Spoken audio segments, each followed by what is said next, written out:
one of those, although not the most serious form of greenhouse gas of many. But carbon dioxide is the one that we particularly have generated ourselves through our own burning of fossil fuels. We knew about that at the end of the 19th century. 1972 was the first big UN conference on environment and development, and there have been 4 since, most recently in Rio, the Rio Plus 20 in 2012. Apparently nobody wants to host the next one in 2022. At least at the moment they haven't found a host.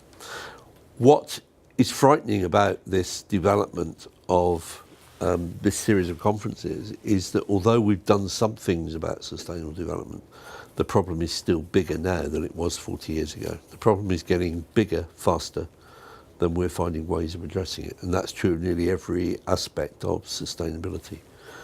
The reality is that 40 years ago, we realised that there was a problem. 1972, the same year as the World Commission on Environment and Development.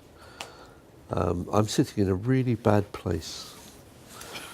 Shall I try? No, that will knock it out for the camera. Don't know what we do. Maybe I just sit does that help if I sit further back? Or I can change place. No, I'll sit further back. It's not a problem. No, that solves it. So, we are making progress, but we're not making it fast enough. And 40 years ago, the Club of Rome produced this report called The Limits of Growth, which I did see. I was at university in 72, and this made the front page of the Sunday Times weekly review. And I've actually got a copy of this report on my shelves. And I read it very carefully all those years ago, and I thought, this is never going to happen.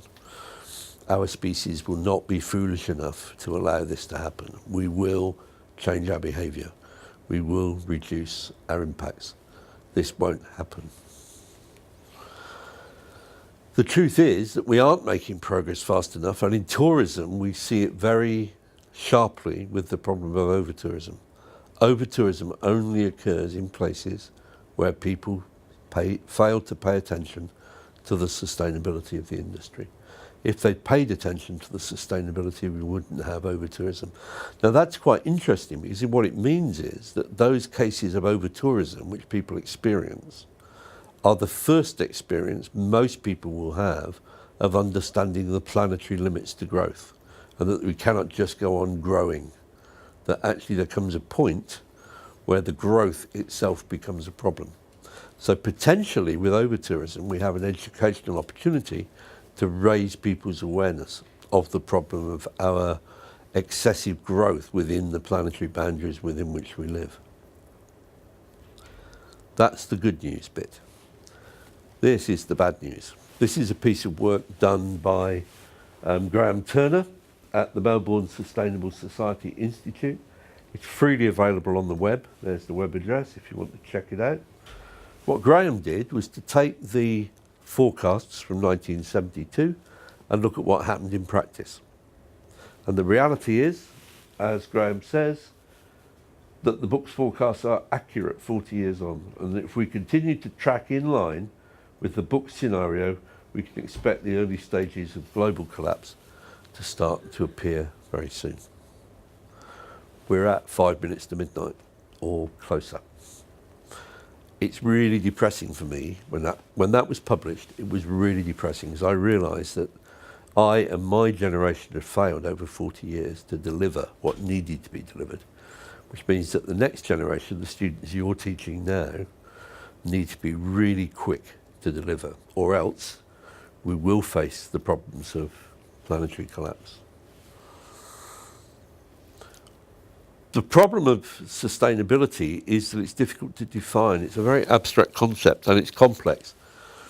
We have competing and conflicting objectives. So let's use the Branson example of this. Branson has twigged that by using biofuels, perhaps grown from seaweed, it would be possible to create biofuels so that planes could continue to fly.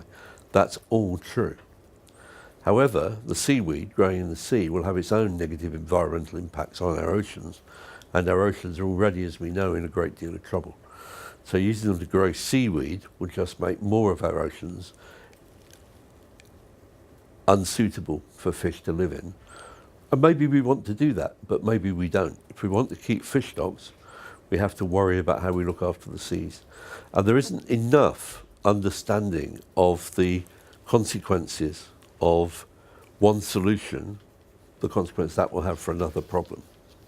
It's not enough holistic thinking about these things. Now, Aristotle identified this problem a few thousand years ago, and he talked about phronesis, which is the ability to understand what the unintended consequences of your actions might be.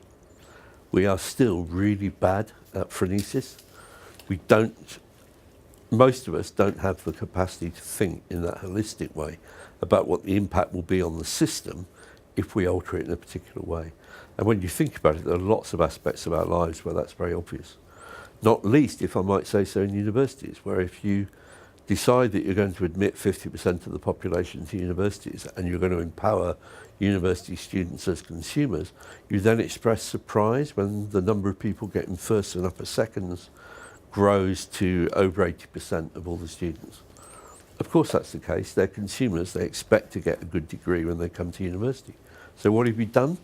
By changing the incentive structure in the system, you've increased the number of people who are graduating with a high level of qualification, more than can realistically be assumed to be the case. It cannot be the case that over 80% of UK students deserve to get a first or an upper second if there's been no change in the levels, those grades. It's just not possible for that to happen in 10 years. So, not enough system thinking is part of the problem of sustainability. Climate change, just to remind ourselves, since 1958, the amount of carbon dioxide in the atmosphere as measured from one laboratory, the Mauna Loa laboratory on Hawaii, has increased by 30%. That's incredible, isn't it? The amount of carbon dioxide, a greenhouse gas, we pumped into the atmosphere. The Chinese have used more cement in the last 10 years than America used in the whole of the 20th century. And cement is the most carbon emitting industry of all. We know all this, but we go on doing it. We create those carbon emissions. It's by our behaviour that we cause it to happen. Some of the forecasts coming out even more recently than this would suggest that we face catastrophic sea level rises much sooner than we thought, because the Greenland ice cap is now melting. If I look at the Environment Agency's map for Kent, on the most pessimistic forecast, when this was done about 10, 15 years ago, there will be water lapping at my front door by 2050. Now, I can rather cynically and casually say it won't matter to me. I'm confident I'll be dead by 2050, so not my problem. But I don't think that's really an acceptable point of view. I think the reality is that that's catastrophic for people who live near me, and it will be far worse in the delta of the Ganges. And you think how many of our cities around the world, the big cities, are nearly all on the coast. They'll all be trying to cope with 10, 12, 13, 14, 15 feet of sea rise. Don't want to think about it. This is what Green Hotelier, which is the magazine of the big hotels, they were saying several years ago now, 2017, that the climate change commitment made by the hotels required a 90% reduction in carbon. So how it would be possible for any university now graduating hospitality students not to have carbon reduction at the heart of their syllabus, I don't know, but most hospitality degrees don't deal with that issue at all. But it's a core problem for hotels. Tourism is a highly polluting industry. Travel and greenhouse gas emissions are at the heart of it, but so is the carbon emissions of the hotels through heating, cooling, lighting, all often emit high levels of carbon. Then there are the litter and trampling effects of the people that you have as guests in your hotels, the social and economic impacts on the high streets and the villages that you cause by accommodating tourists. And then there's the induced effects. I remember a friend of mine used to run a hotel, and he told me with great irony that he'd had one of his guests who'd come to stay and enjoyed the restaurant come back into the restaurant about 6 months later to proudly announce that they'd had such a good time when they'd stayed in the hotel last time that they'd now come and bought a house in Faversham and they were coming down at the weekends. So we've got yet another property in Faversham gone for weekend residential use, taken out of the housing stock because somebody come and had a nice time in the hotel and they thought it'd be nice to have their own place so they could go and eat there more often. We forget about that impact of tourism as well. And tourism free rides. It uses the common property resources of the public realm, whether that's the forest, the lake, the high street, the museum, most of which are free to enter. If you take Venice, for example, less than 10% of all the tourists who go to Venice pay to go into the Doge's Palace. That's the number one museum in Venice, but less than 10% of the tourists who go to Venice go into it. They get their trophy photograph at the bridge or in St. Mark's Square. They wander around, they maybe have a pizza, buy a lager, cheap lager, probably go to the toilet, but that's their only contribution to Venice. A few stay overnight, and there is a tourist tax in Venice. I think it's €2 a night if you stay overnight, but that in no way pays for the cost of cleaning up after the tourists or repairing the damage that just the footfall does over time, those cities. Now, Lord Marshall, who ironically was chair and CEO of British Airways at the time, said in 1994 that the travel and tourism industry is essentially the renting out for short-term lets of other people's environments. So British Airways, who flew me here to Helsinki from London, presumably made a profit out of that seat sale, but they make no contribution to the maintenance of the public environment in Finland, which attracted me to come here. They're not even registered here and paying tax. What is for me even more incredible, and I was reminded of it walking through the airport in Helsinki, is that people come here to go shopping and you give them back the tax they paid on their shopping when they leave. Who dreamt that up? At its worst, people in Britain used to, when they could afford to do it, people in Britain used to fly to America for the sales in New York. Quite a large number of people flying to New York to go to the sales, buying products which may well have been manufactured in Britain, shipped to New York, carbon, purchased in New York, tax paid on that product, handed back at the airport, so now they're getting it tax-free. They'd be paying 20% VAT in the UK. They're getting it tax-free from America, and now they're bringing it back across the Atlantic. So that same good is going both ways across the Atlantic, both ways emitting carbon. Who dreamt that system up? Answers on a postcard, please. What's happening now is that the fig leaf is falling off because of over-tourism. We're beginning to realise that we're bumping up against the limits of growth. And the tour operator on the left there, Cricketer Holidays, is a very good tour operator. They're up there not because I'm criticising them, but because they're honest. Once a place gets spoiled, that tour operator will no longer feature that destination. They will move on to somewhere else. That's probably a good place to stop and see if there are any questions so far. Is there anybody still there? There is 18 watching now. But none of them have a question. No questions. Maybe I will encourage them. Are there any questions in the room? I know for some of you this is repetition, but I understood there'd be some people who were not in the room this morning. There's one more section of repetition and then it's new material. I'm trying to make what I say slightly different to make it more entertaining. Maybe later. Nothing coming through? No. Okay, shall we press on? So, this is the problem with sustainability. This is the notion of planetary fixed boundaries. The problem with these words are taken from the UNWTO's conceptual definition from 2004 of what sustainable tourism means.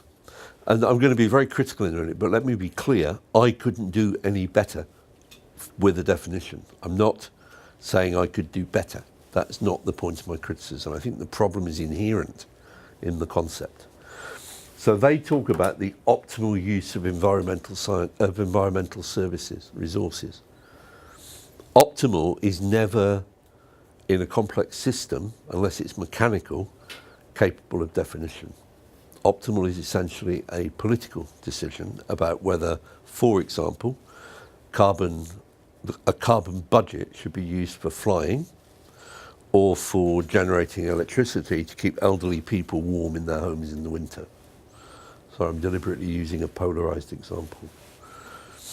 What is the optimal distribution of electricity or carbon emissions between flying off to have your holiday or allowing someone who's elderly and on a very limited budget have enough electricity to heat their house or enough carbon budget to burn fuel to keep warm in the winter? Who makes that decision about the optimal? It has to be a political decision. It's not a technical question, it's a political decision. Respecting the socio-cultural authenticity. You're going to let me decide that for Finland? I wouldn't if I were you. And who in Finland is going to make that decision? Respecting authenticity, but it's socio-cultural, is going to be a political question, isn't it? It's not a technical question. You couldn't even let the best academic in Finland determine whether something is socially and culturally authentic, because there'll be differences of view within Finland about that, and rightly so. So that is not a technical definition. Then the next one, which I like a lot, providing socio-economic benefits to all the stakeholders that are fairly distributed. Really? Fairly distributed? That's not a technical description either. It can't be, can it? What should be the distribution between effort and risk, for example, when you determine the rewards? It's a political question. And at least the UNWTO in their definition recognise that strong political leadership is required to implement this definition. But I would argue that it is impossible to use that definition for any technical purpose. Simply doesn't work. So from the very beginning, the notion of sustainable tourism has a problem. The problem is that you can't define a target for what you mean by sustainability, and if you can't define what sustainability is, then you can't know whether you've reached it or not. And when you think, if you think for even 3 minutes about what context you hear sustainability used in by the industry, it generally means that they expect still to be in business next year and still selling a particular tour. That's what sustainability means. Well, that won't do for the kind of sustainability that we're talking about here. Then we come to the Sustainable Development Goals, of which there are 19 and something like 300 and something targets. It's too early to say whether any of these will be successful, but I'm very dubious about it. There are simply too many targets, too many goals for anybody to be able realistically to deliver on this. I mean, imagine if you were trying to administer something really simple, like a degree, and you were going to have 19 goals and 200 or 300 targets. You wouldn't dream of setting up even a simple thing like a degree with that degree of complexity in measuring the outcome.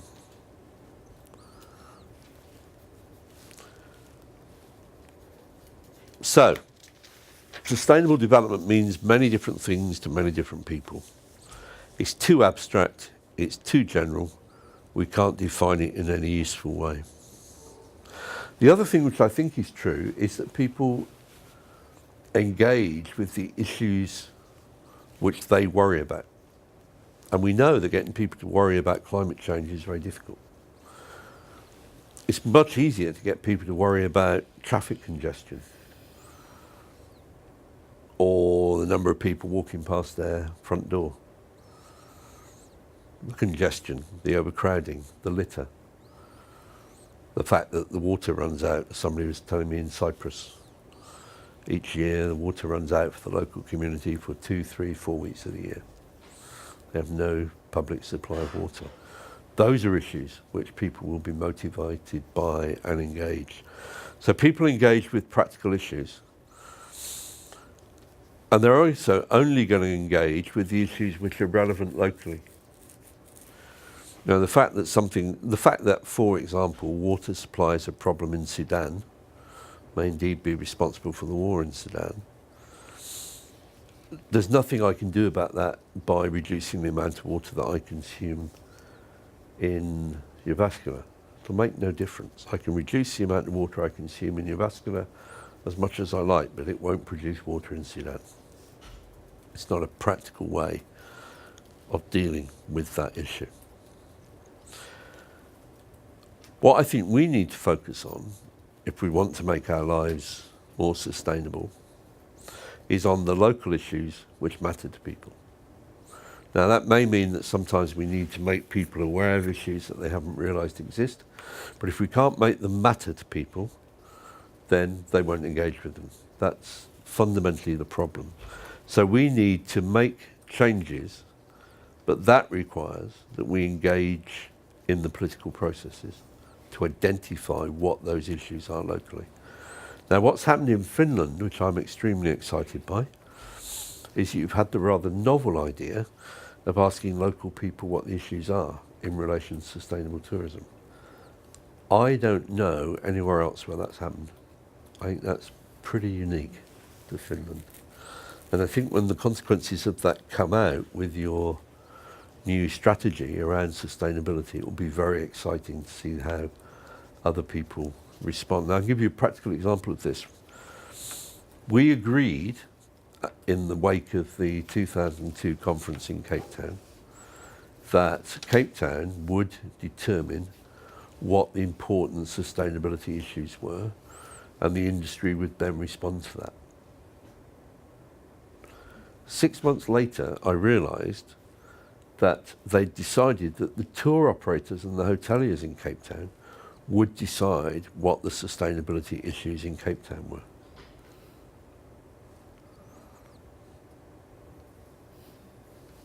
It's laughable, isn't it, if it wasn't so serious?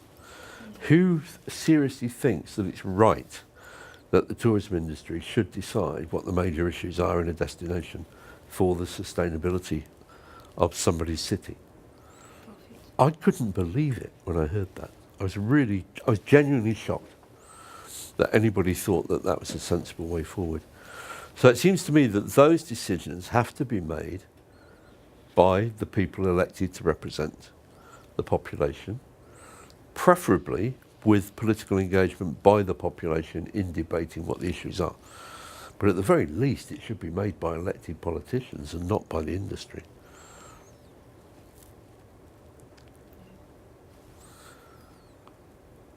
Let me sharpen things and see if we can't get a response from the audience.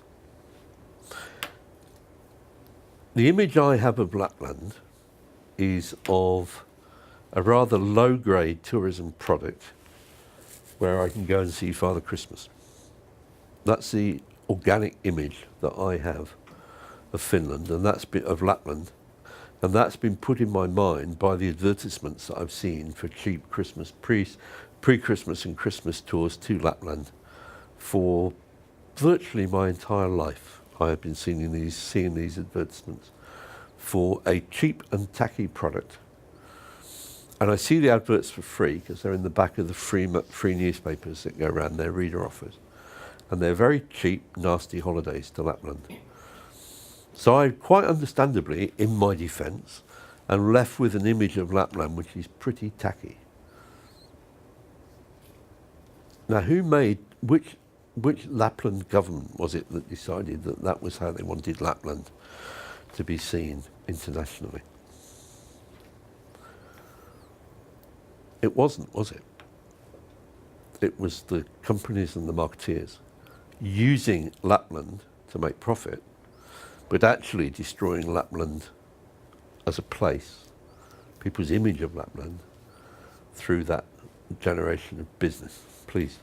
Well, I'm not an expert in. Eeva Koivula here speaking.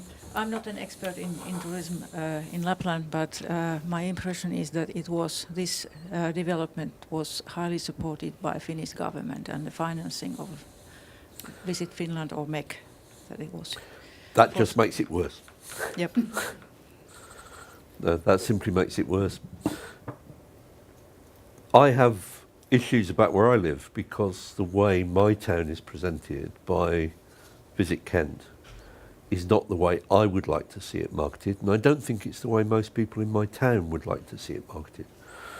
And I feel strongly that the way a place is marketed should reflect what local people think about their place. I think it's a really fundamentally important principle, because your sense of identity of your place is an important part of your being, your well-being, your being as a human being.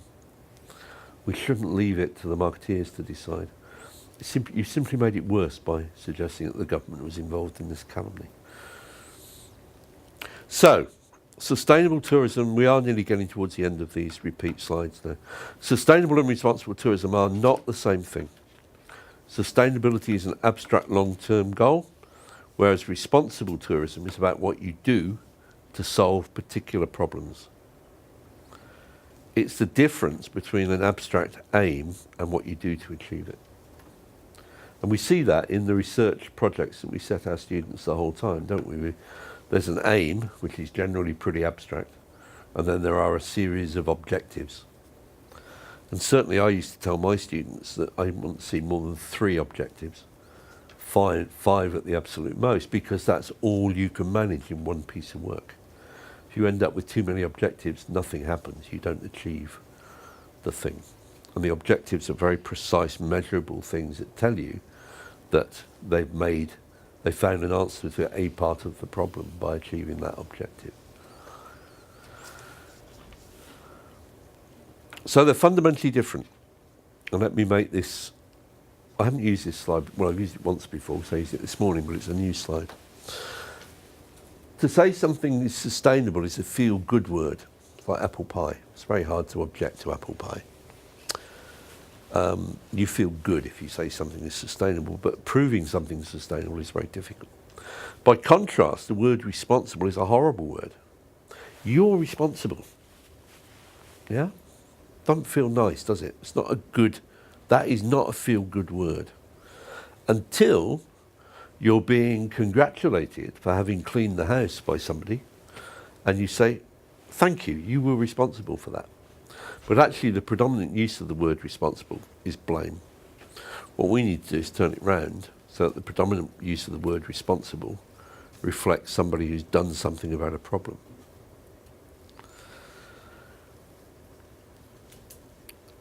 Sustainable is, as I've demonstrated, almost impossible to define. It's fairly meaningless. Whereas responsible is pretty precise. You cleaned all the dishes. You took responsibility. You picked up the litter. You cleared the snow. Very precise. You can say exactly what somebody did or didn't do, but it has precision. You can talk about what you've done and what you've achieved, and the focus is on action and critically transparency, and we come back to that in terms of certification, if, as I hope, those slides are in this presentation. I think they are.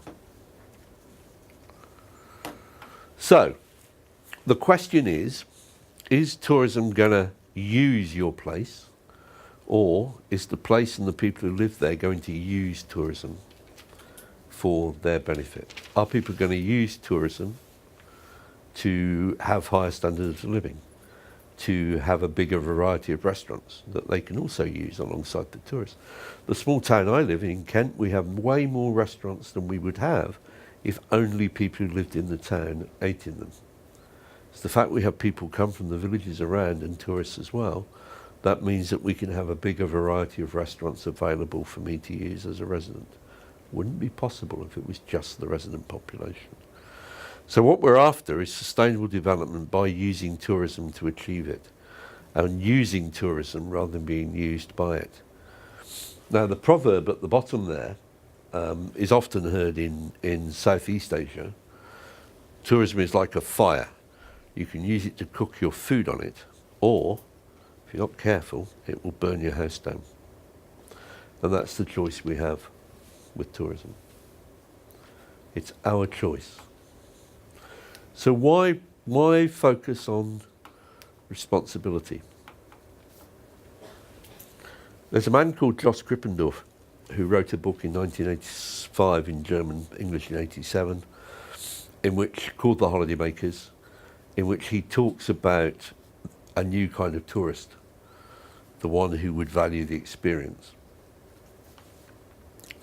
and the incentive, the enjoyment that comes from behaving responsibly, which is true, I think, for large numbers of people.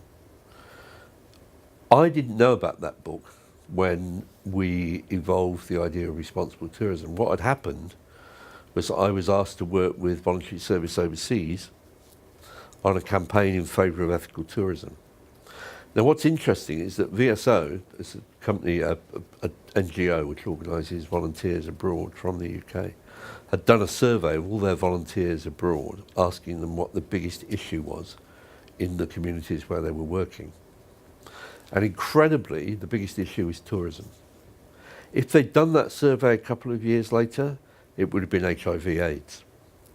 But as it happened, they did it before the HIV/AIDS issue really shot to prominence around the world, and it came up as tourism. And I worked with them on an ethical tourism campaign, which we realised would never work. And the reason it would never work is that nobody, and I mean that seriously, nobody is ethical in everybody's view. All of us do something which somebody is going to say is unethical. Even if it's just eating eggs.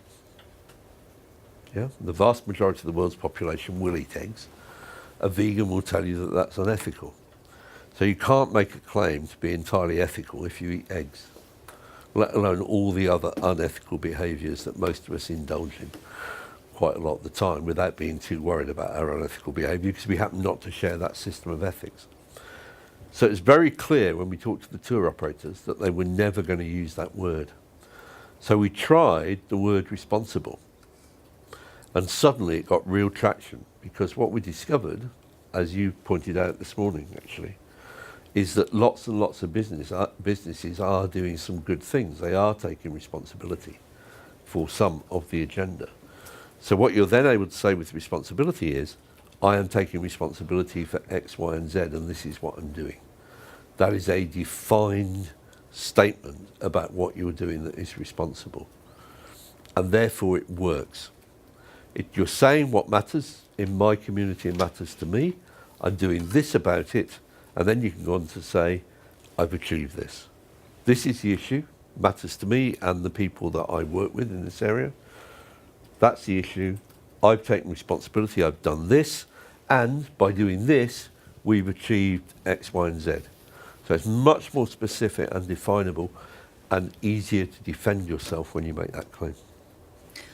In Kopatila, I'm a researcher from Rural Institute, University of Helsinki, and I have my own tourism business too. So then I think if we speak about responsibility, therefore students who study tourism and hospitality, it must be like a list of things. For example, if you work in a hotel, what you can do. If you have like your own tourism business, like a cottage or something, what you can do. Because if people is not involved in this topic, they don't know what they be involved. They cannot be like not against it, but they just not enough knowledge what they can do.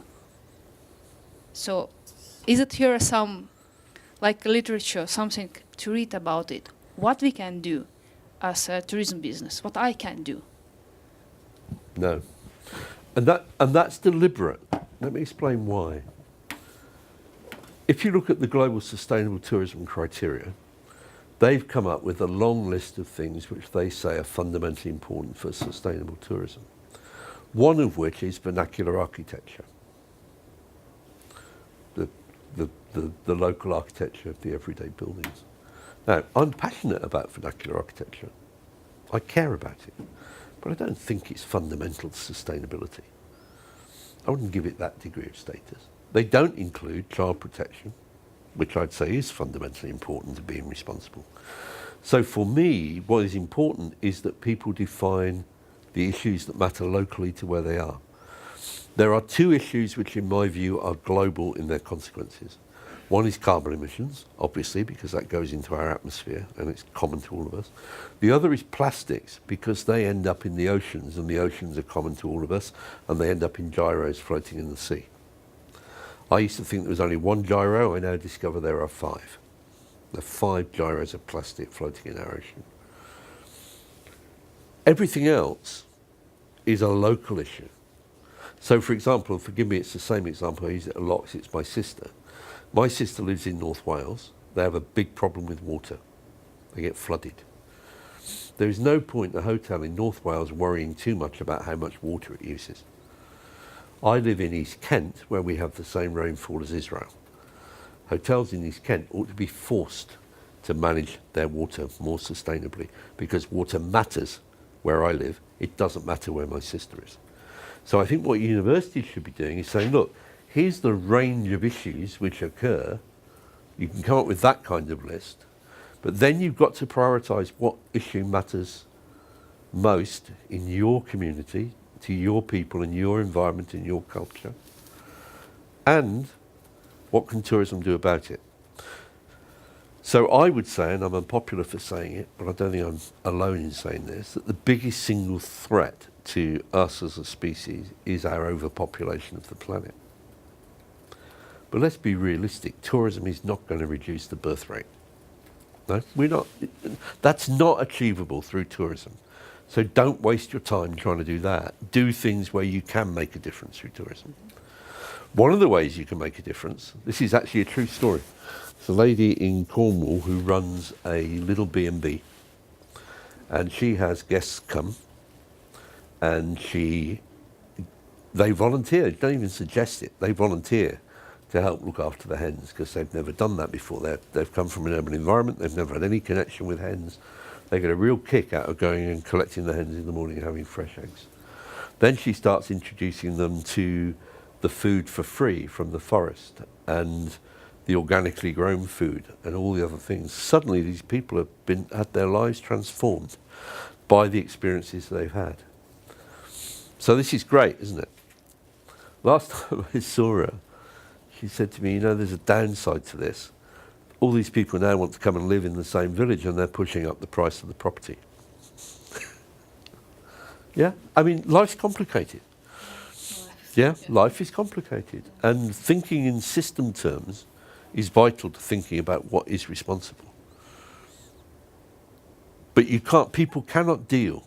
It's why we limit the research objectives of our students and of ourselves to no more than 5, preferably 3, is because that's all you can deal with at once. I mean, deal with those things and then deal with something else. Don't try and do everything at once. And that's what worries me about long lists. People get daunted. You get that, I don't know, you do have rabbits in Finland, don't you? I've never seen one here, but you must have rabbits in Finland. What happens when you get a rabbit in your car headlights? It panics and freezes and you run it over, because it doesn't know how to respond to headlights. Yeah, it's not something it's evolved to be able to deal with. It doesn't know what headlights are. And that's the problem. If you frighten people too much about sustainability, leave them unable to do anything, all you're doing is frightening them and trapping them into doing nothing. You're almost stirring up apathy by doing that. You're encouraging people to be apathetic, and that doesn't help. You need to give people things they can do which will make a practical difference. Your point from lunchtime. You need to show people things that they can do and which will make a difference, and then they'll do them. As long as the price isn't too high, but they will do them. There's a slide, sorry, just one very quick thing before I forget, and I'll answer your question. There's a slide in the previous presentation from this morning showing Chris Warren's work in Australia, or at least giving you the way into his work. It's really interesting, because he's been experimenting with different messages. He runs a small cottage-style resort, very small, 5 rooms. But he's been able, because it's his property, to change the messaging each time and then to measure what the impact has been on their real consumption, because he's able to measure the electricity and the water that's used in each of those rooms. So he can tell you very precisely which messages work best in improving the environmental impact of his guests. Fascinating. But it's too detailed to deal with now. You need to go and look at the research findings. But what it shows is the way you communicate the message makes a massive difference to how much compliance there is. And very often he would say it's that people don't understand the system as it works in that particular climate, in that particular place. Yeah? And that's, when you think about it, that's obviously true, isn't it? And yet we try and work with very general messages. Sorry, please. Yeah, just started to think about your example of this family who wanted to, or all the people who wanted to move because of these nice things. We have been discussing a lot of responsibility in with business, with entrepreneurs, what they are doing in their own environment and how they are affecting the business. I mean the environment there in the village or whatever, and also what the impact will be, how the tourists will behave after visiting these kind of places, how they will behave back home. Yeah. And actually, my question is that how do you see? Of course, there can be this unexpected consequences, but what about this sort of kind of educating the tourists by showing things? I think it's incredibly valuable. I mean, I first saw LED lights in a hotel bedroom because my bedside reading light turned out to be an LED light. I'd never seen one before. I knew about them in theory, but I'd never seen one used in practice. I didn't know how they worked. That was my first experience. The first hybrid car I ever drove, and I still don't own one, was a hire car. And tourists have an interaction often with new technology when they travel that they won't have necessarily at home because they're away from their normal environment. They're experiencing a different place. I first experienced, I'm never going to use it in Britain because we don't get hot enough, but I first experienced natural air ventilation in Africa. I first experienced a dry closet toilet again in Africa, which I would never have experienced if I hadn't travelled. So there is that opportunity to introduce people to different technologies and different foods when people travel that you can't, that people won't naturally come across in their home environment. So I think that's an important part of the function, is that educational one. Are all the people online switched off, or are they just not asking? We have 21 listening, but they aren't asking any questions at the moment. Can I carry on? Yes. I have tried to encourage them. If those of you at home go onto Facebook, you'll discover that there's a Facebook page called Irresponsible Tourism, which is always worth a look. Because you'll find there lots of examples of what people are regarding as irresponsible. Most people don't want to be called irresponsible. It's the one Facebook group which I don't moderate. I regard it as the responsibility of the people who post there to take responsibility for what they've posted. I moderate my other groups, but I don't moderate that one. But it's interesting what turns up there. There's a massive stream of material, as you might expect, on over-tourism there. If you're looking for cases of over-tourism, you can always go onto irresponsible tourism and you'll find them there. So this is we really are nearly at the end of the slides you've seen before. This is the taking responsibility slide which was used in the Cape Town conference in 2002. It is the identical slide. And the point we were making here is that the notion of responsibility is all that we've added. UNWTO Global Code of Ethics, principle of sustainability, the principle of that being triple bottom line, economic, environmental and social, all of that was normal. What we added was the idea that you might do something about it. that you might take and exercise responsibility. And then across the bottom are all of the groups who might be involved. As you pointed out this morning, there's an educational work to be done with every single one of those groups. The problem is that when it's everybody's responsibility, it very quickly becomes nobody's. And that's the challenge, is to make people aware that they need to do their bit to achieve those things.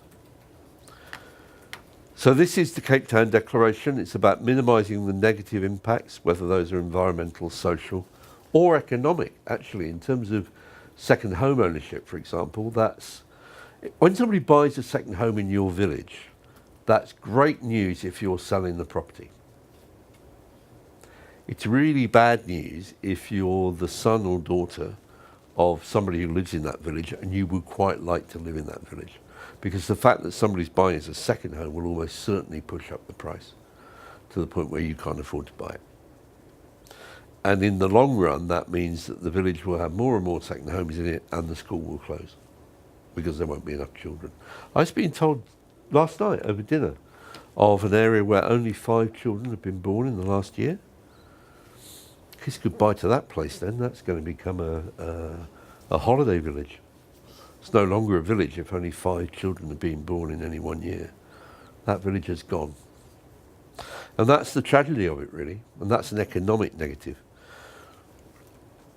The second thing is creating greater economic benefits for the well-being of the host community. Good working conditions, access to the industry to work, and local sourcing. The third thing on that list is rare, involving local people in decision making about tourism. That is very rare, but it's important if tourism is going to respect the interests of the local community. The only way that can be done in most places is through the elected politicians. When I talk to elected politicians, and I do quite often in different places in the world, one of the things that they say, and the planners say the same thing actually, is that tourism people almost never come and talk to them. So if you're not talking to these people, if you're a business and you've got a politician who represents you, the least you can do is go and talk to that politician about what the issues are and what could be done to make them better. You know, you have a vote, use it. Go and talk to the elected politicians about what the challenge is. And in the same way, go and talk to the planners about what changes they could make that would make tourism function better in your community. If you're not talking to the politicians and the planners, they don't know what you want. They don't know what's needed.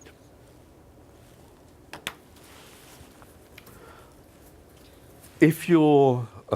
please. You want to go back?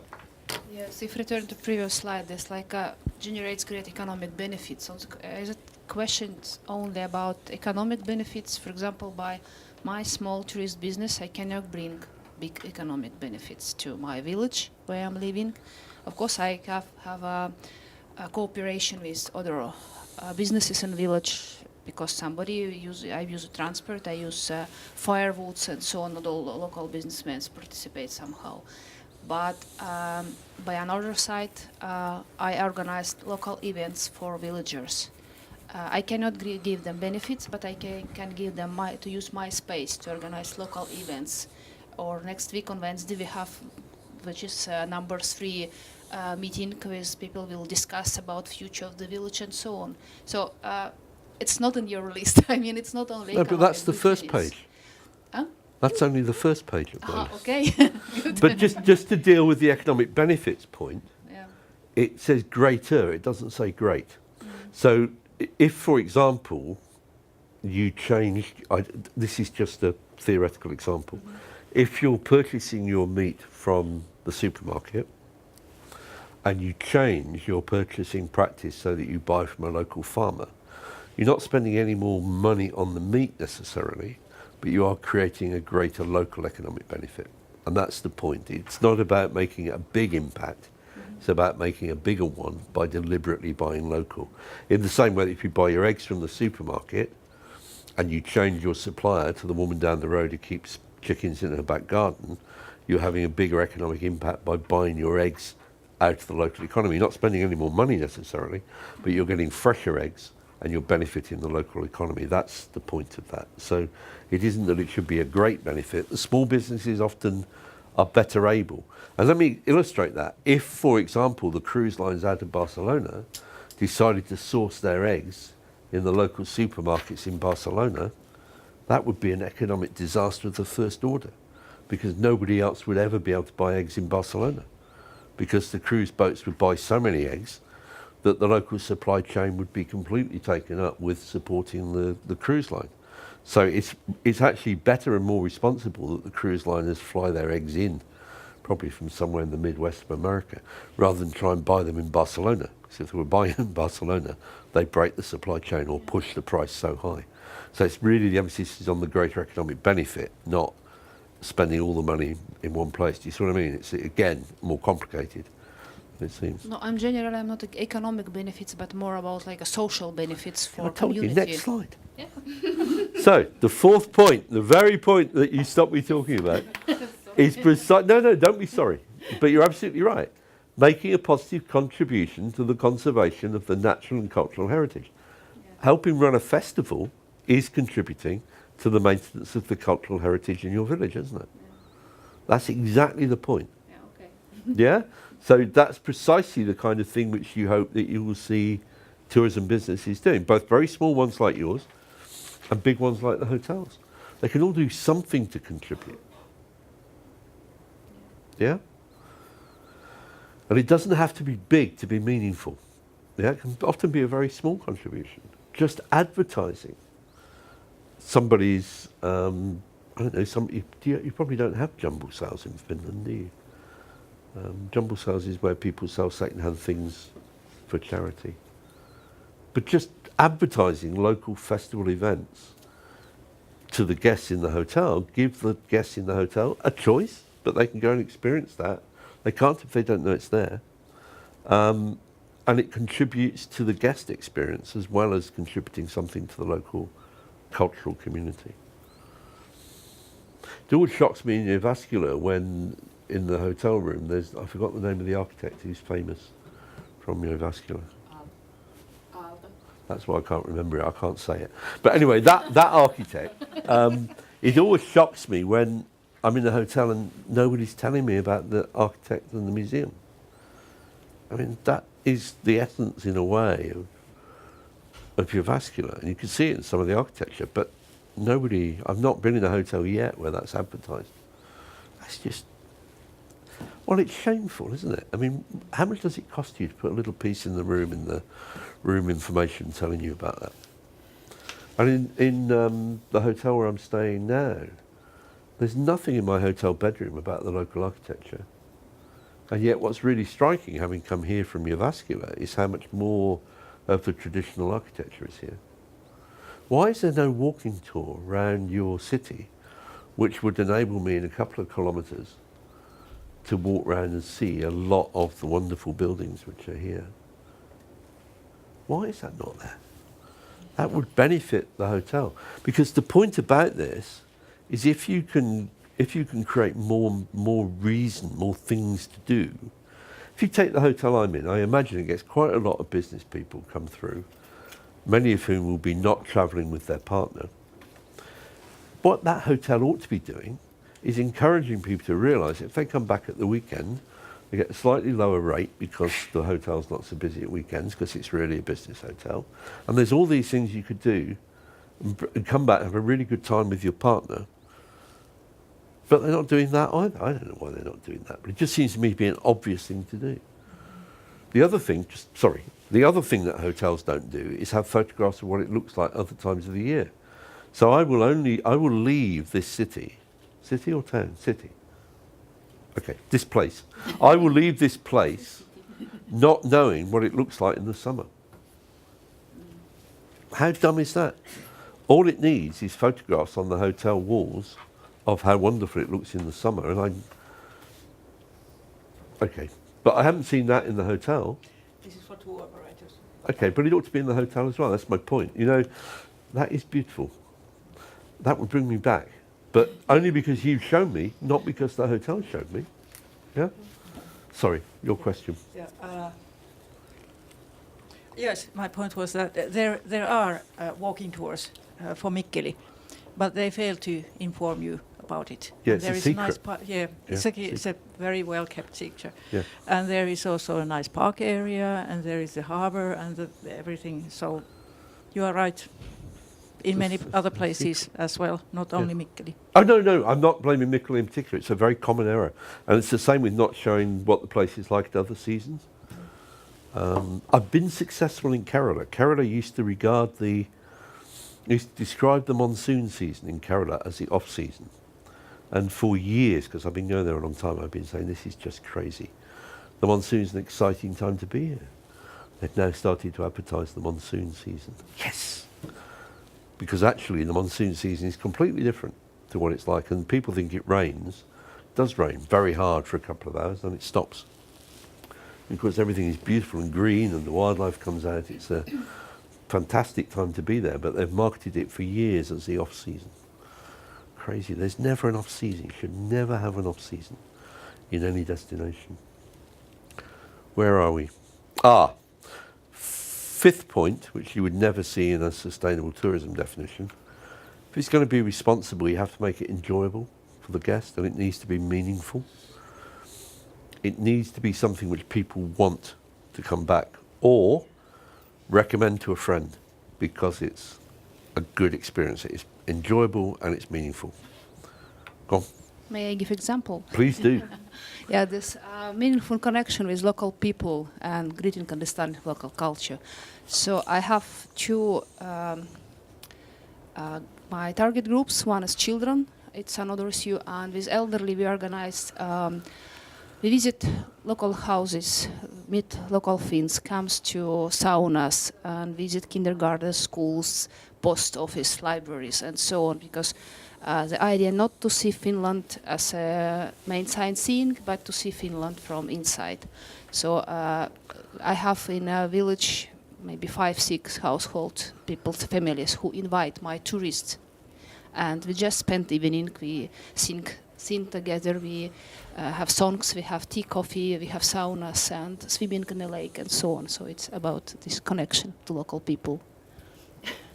What they do in Kerala, which is a more developed thing where the cultural differences between the visitor and the local people are bigger, is that they have a program called Village Life Experiences, which if you put Kerala and Village Life Experiences, sorry, I wish I put the slide in now. Kerala is Kerala. Kerala Village Life Experiences, it will come up. And if you put it into YouTube, there are loads of little videos of people having a village life experience. They actually charge for it there, and tour operators run them. And what it is a day or a half day of experiences of engaging with somebody from the community, doing the traditional craft. So one of the things people really enjoy doing is making koya rope, which is made by twisting together the fibres off the outside of a coconut shell. And it's really exciting to do that because you take away this piece of koya rope which you've made yourself. You take it home as a souvenir. People really enjoy that. There are other examples where you go and spend time with a potter. When I was there last week, I was with a family whose specialism is doing the pictures in the temple for the different religious ceremonies, but they do it on a flat surface with nothing more than powder.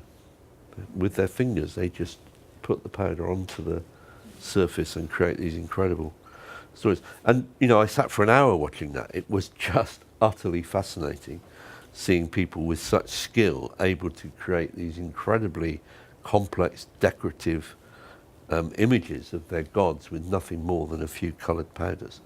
It's really... And that brings an engagement, because as soon as you're doing that, you get into a conversation with the craftsperson who's doing it. And that's why it's called a village life experience. You're actually in there engaging with the community. And that, of course, when young people in the village see a Westerner enjoying that, it gives another reason for valuing it. Not only is it valued by your own community, but it's valued by these strange foreigners as well. And it just increases the value that is then attached to that experience. It's really exciting when you see that. And that then contributes back into 4, into the conservation of the cultural heritage. I worked in Slovenia for a while doing heritage trail development there. And it was fascinating how often at the end of the session, when you'd done the workshop, which always had to be translated, as you were leaving, normally an old lady would tug your sleeve and ask the translator to come over, and she'd say, "Thank you. We're really worried that the forest is going to drive us into the river." And what she meant by that was because the young people were leaving, there was nobody to keep the alpine pastures open in the Slovenian forests. And this sense that the whole village was threatened by the young people leaving. And that's clearly a problem in your village where you've only got 5 babies being born. You need more young people creating babies to keep that village alive. And it's the same problem of migration from rural areas into cities. Tourism can help to stop that, because people can get worthwhile jobs where they meet foreigners, which often young people want to have that experience, without having to leave the rural area to go into a city. Yeah, one more point now. Visit Finland started a program like Rent a Fin. It's come Rent a Fin? Rent a Fin, yeah. So you Is can... this prostitution? No, I but don't think I'd call it Rent a there Fin. That sounds... but it's mean that you can. It's not for like those who involved into this business, but traditional An Finnish ordinary families. Fin, Yes, yeah. they can. I just think the way that's described is unfortunate in English. Yeah, but it's like Rent a Fin name. The Americans have been doing that for a long time. They have a greeters program in many cities in America, which I think is a bit safer than Rent a Fin. I have a question on the stream. Oh, here. excellent. There is somebody out there. Actually, we had 21 on the highest. Now it's only 19. I think that's quite good. Well, Marika Guuman, who is our eco-luxury specialist from the Western Coast, is asking that is there any cases or examples of good responsibility investment impact models? Money flows where profit is biggest. And she continues, political focus is also in cities. We try to find models to create new economic models to invest also on rural areas, heritage villages and so on.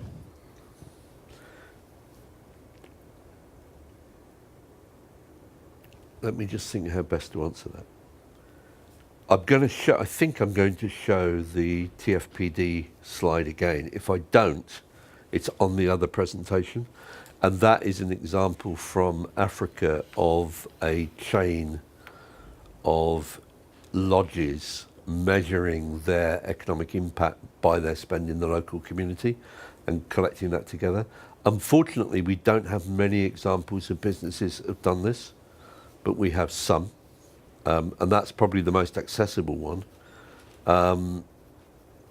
If you look on my website, and the links are at the end of this presentation, and look at the census that we did on Kumarakoram, which is there, you can find some data there as well. The problem is that the data has not been collected, and it would be one of the things which is absolutely worth researching. And it's not difficult, because effectively in the researching, you're looking at, it's bookkeeping. We've been trying to work with one hotel in India, but we still haven't really managed to do it. It's Coconut Lagoon, and we've written up one version of this, but it isn't as good as I'd like it to be, but it is published. There's no point in waiting until you've got the perfect piece of evidence. It's good, but it's not perfect on Coconut Lagoon. But the reality is, if people have got a ledger in which they are recording their purchases into the hotel, all you've got to do is include in that ledger an additional column which shows where it's produced, not where it's purchased, but where it's produced. Yeah? Suddenly then you can just total up how much has been produced locally. It's just one extra entry in the ledger, for goodness sake. That isn't expensive to do in terms of research. It's very easy. Yeah? It's just bookkeeping to do it. And it's absolutely worthwhile. The other question, I think, was about urban areas. Yeah. Yeah? We haven't worked much in urban areas because it gets, obviously it's immediately more complicated because the number of suppliers and producers. But if I remember rightly, I think if you go to the Kerala Visit Life experience thing, you will find that they have now done some in urban areas in Kerala. I haven't had time to look yet, but I think some of their initiatives have been in urban areas. The best example is probably Reality Tours, which does slum tours in India, in Mumbai. These are tours into slum areas, which are clearly urban slums, and they have some data on their economic impact.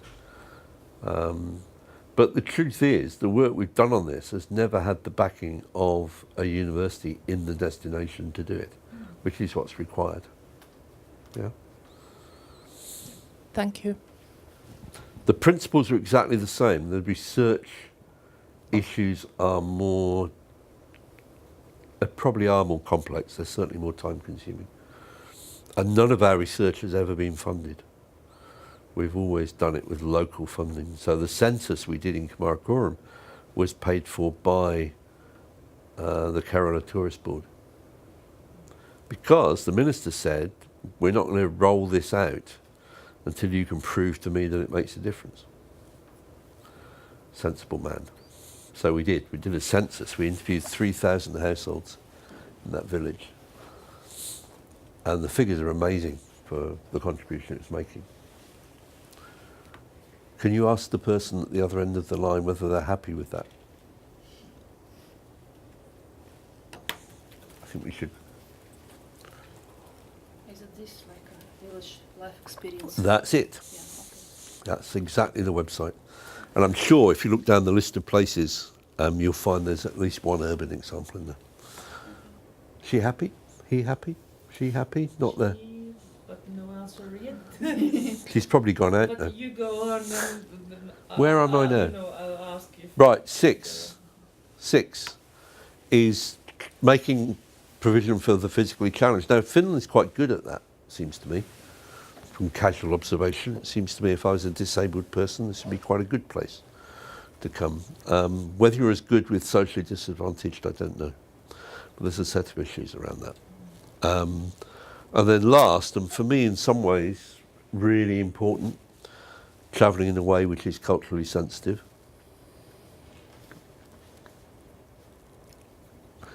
So not taking photographs of Indian gentlemen having a toilet break at the side of the road. It's normal behaviour in India, but that's no excuse for photographing it. But I'll give you one example of really culturally insensitive behaviour which I was on the receiving end of. I was in Kailisha, which is a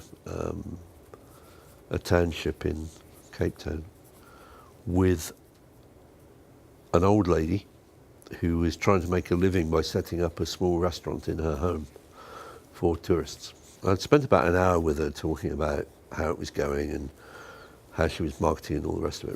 I had a really, really nice engagement with her. And we came out after the conversation into her front garden, which is tiny, probably about as big as the table here, really tiny table. And there's the road. And as we come out, a 50-seater tourist bus came by, parked just there. And at the windows of this 50-seater bus were tourists. Their cameras stood up, photographing me with her. They weren't really photographing me, they were photographing her. And she turned to me and she said, "That happens every day. They think we're animals." I was furious, absolutely furious that anybody would think that was acceptable. Anyway, that's not acceptable behaviour. Right, very briefly on shared value, because actually all of you are bright enough to go away and read the original. This is the same Porter of cluster theory, which means in conversations with business people, and that's why I left it into this presentation, it's very powerful in terms of saying, look, this is one of the world's leading business academics saying, in the wake of the 2008 crisis, you need to think about what you're doing as a business. He talks about reinventing capitalism.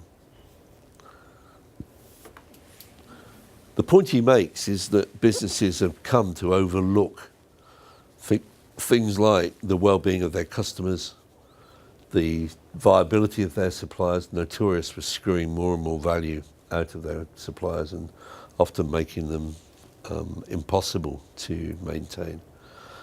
And the economic distress of the communities in which they work. And the most obvious one of that is the rag trade fashion, where people are paid very little money, including actually now we discover in Britain there are workshops full of particularly women who are being paid way less than the minimum wage to produce garments for the fashion industry. It's not just happening abroad, it's happening in our own society. And that he's saying that companies have to recognise that they have a responsibility for the social progress of the communities in which they operate. And he's arguing that shared value is the best way of doing that, because you're creating additional value. You're not having to give up your own profit in order to benefit the community, but you structure your business in such a way that you grow the cake or the pie so that more money is being made in your part of the world, in your community, and that can then be shared with the people who contribute to making the cake. And he says, look, this is not social responsibility, this is not philanthropy, this is not sustainability. This is simply a way of changing the way that we do business, a new way to achieve economic success, where business acts as a business, not as a charitable donor. This is not about charitable giving, it's about restructuring the way you do your business.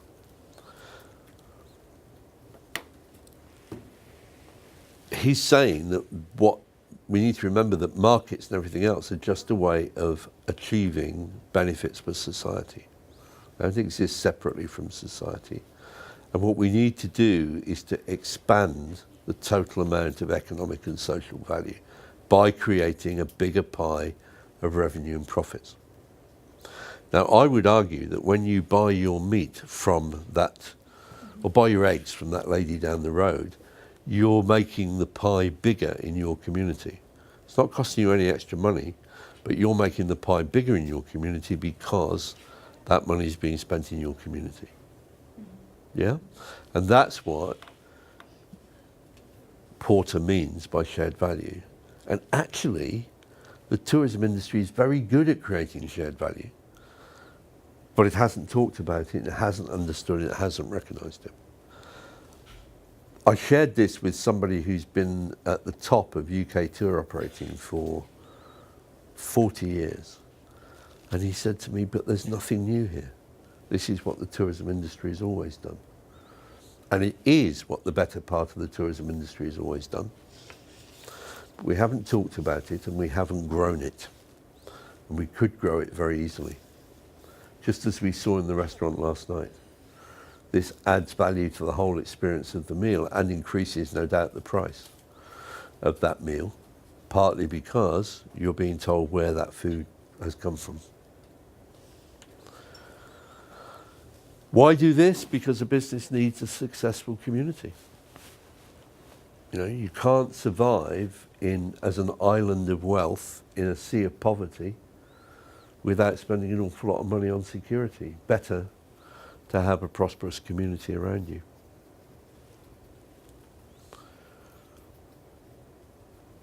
The old and narrow view of capitalism, actually that's where I disagree with him. I did my PhD research was on the politics of the Manchester Chamber of Commerce between 1921 and 1951, because I wanted to understand the post-war settlement in Britain.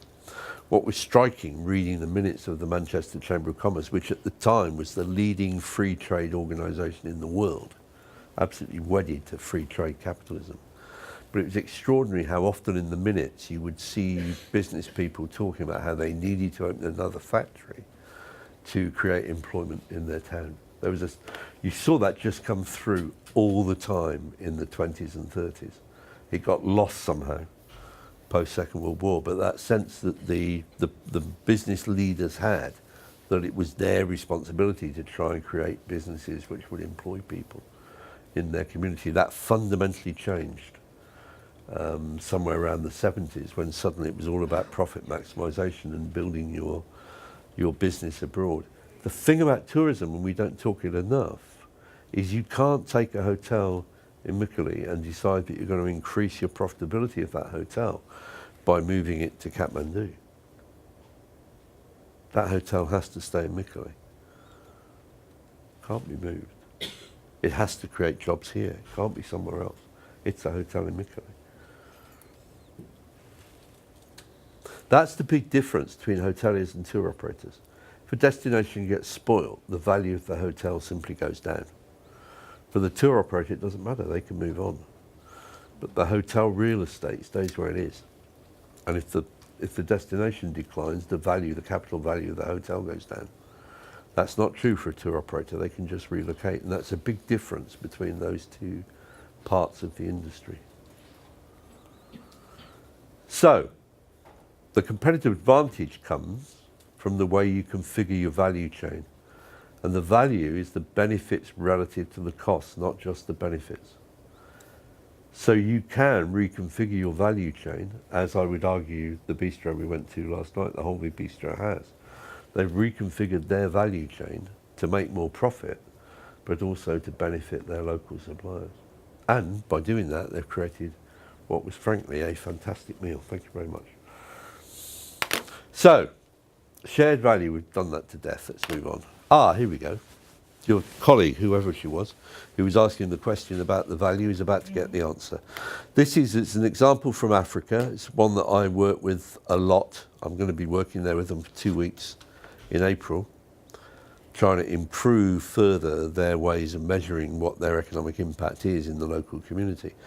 This is a business which takes over on behalf of communities managing lodges which have been given by the South African government to communities, but these are communities with no skills to take a lodge to market or to run a lodge.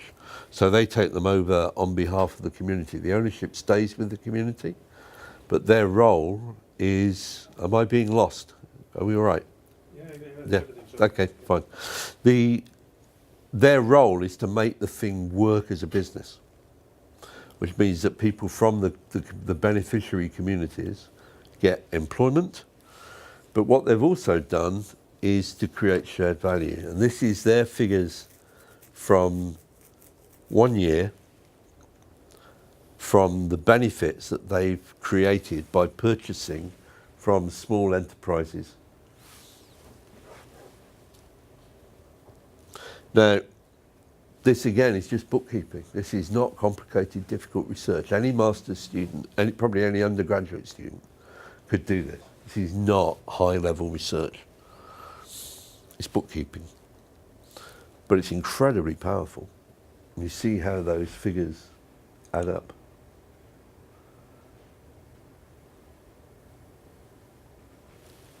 The salt is my favourite example.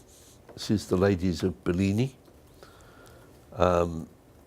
This is a natural spring. Come bring salt water to the surface. It's a sacred spring because it brings salt. And you can imagine in that part of Africa, when salt was difficult to get but vital for preserving food, you can see why it was a sacred site. There used to be 5 people harvesting salt there. There are now 30. So that's 25 women, 25 more women getting at least a part of their income from harvesting salt. And what's happened is that the company, TFPD, developed the market and took it, in fact, to Italy, to the slow food movement, where it's become recognised as a Presidium product. So it has international recognition as a salt of major significance to the future of humanity. And it comes from these rural women in a remote and very poor part of the Limpopo province. Extraordinary achievement. But of course now people come to see where the salt comes from. They've created a tourist attraction, created an additional livelihood. And suddenly, as you probably know, in terms of the food movement, different kinds of salt are getting real premium prices. So, not charity, business, but benefiting those Bellini women. Now this one, I like that one. I like this one in particular.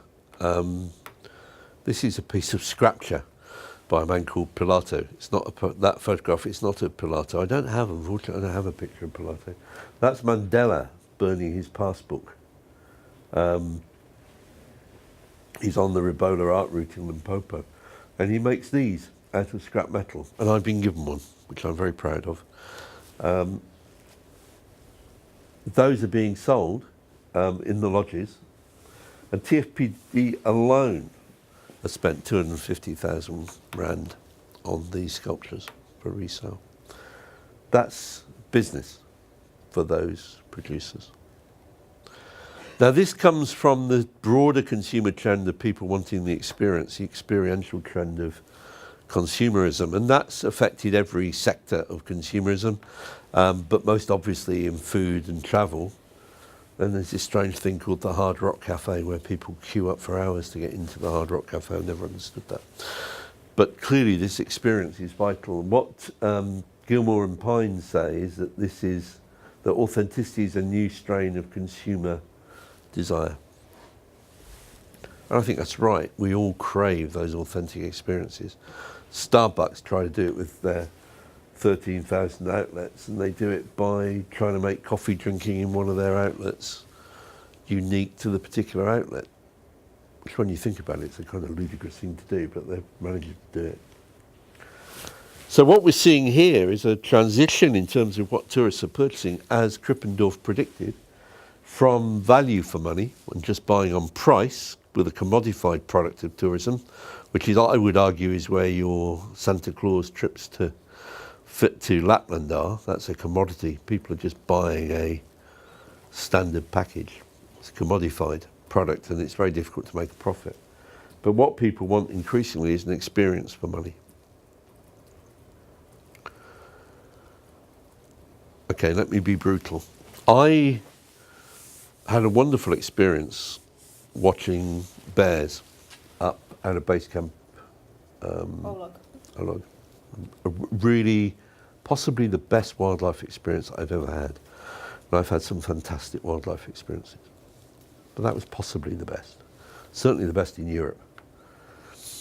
Now, I could go to a tour operator and say, why don't you sell a tour where you get on the plane on Friday night, you fly to the local airport, you get picked up by KO or one of KO's crew, you get taken up to base camp, you have a night in a bed, next day you go bird watching or rafting on the river, whatever you want to do, go for a walk in the forest. That night you go to the hide and spend the night in the hide watching the bears. And then the next day is at leisure and you get the flight back to Britain. Incredible. I can have a weekend away, forget the carbon budget for a minute, but I can have a weekend away and go and watch bears. Now, why will that not sell? Because I think I'm going to be on an EasyJet flight with a bunch of screaming kids going to see Santa Claus. Sorry, can't be bothered, degrades the product, don't want to do it. And that's the problem. Mixing different kinds of tourists, different kinds of packages, doesn't work. Now, I'm not saying it'll never happen, but I do think the mix of different tourists in that experience is a problem. What people are after is the quality and depth and the memories. Now, that bear watching experience absolutely gave me that. Yeah, it's a first-rate quality experience. I enjoyed KO's company. I enjoyed the company of the guy who runs the hide. I had an absolutely fantastic experience. And I'll go away and tell people about it. The viral marketing. And that's what every hotel and tour operator should be craving, because the viral marketing is the cheapest of all marketing. There is no marketing cheaper than that personal recommendation or the referral that comes through viral marketing. Please. Just one idea or question came into my mind. I think you also mentioned that the kind of a highest stage of experience is transformation. Anyway, it's yes, in the theory. it is exactly that. How do you, what would you say about transformation in this special case of seeing these 5 bears? Was there any? Was I transformed by it? No, it didn't quite reach that. But it wasn't a spiritual experience, was it? And really, for transformation, it needs to be a spiritual experience. That's really a very high test. Have I ever had a spiritual experience?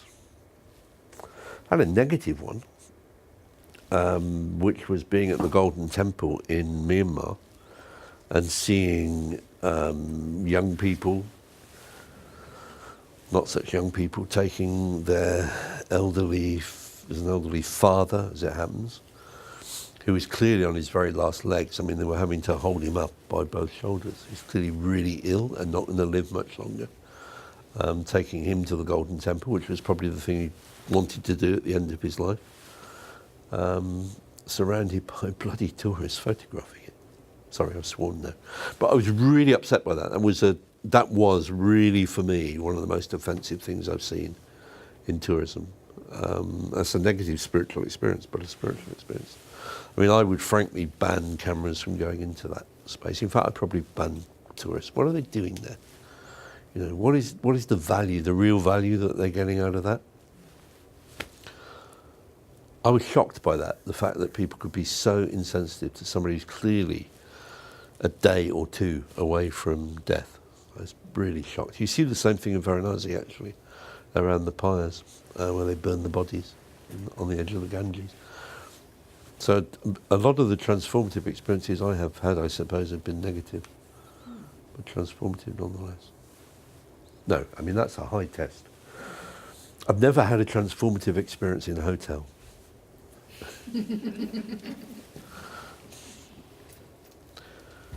This is something one of my students said, Justin Francis. He said, surely you should be able to taste the difference if it's a responsible tourism product. It should feel and taste different. And I think it does. It does have a higher quality. You can tell that it's different. He then went on, or he and I did it together. I've sold out since then because it was too much of a conflict of interest for me.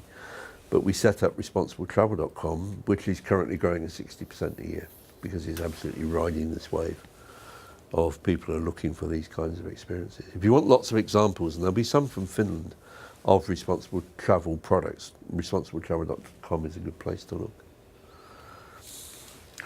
Right, the business of tourism then. There is no business case for responsible tourism. There are only plural cases. There's no one overwhelming business case. However, never forget that the directors of the company almost certainly have children and grandchildren. They're worried about the future too. But they operate a business within the constraints of the way government and the economic system shape the system in which they have to operate. They have a responsibility for the employment, the ongoing employment of their staff.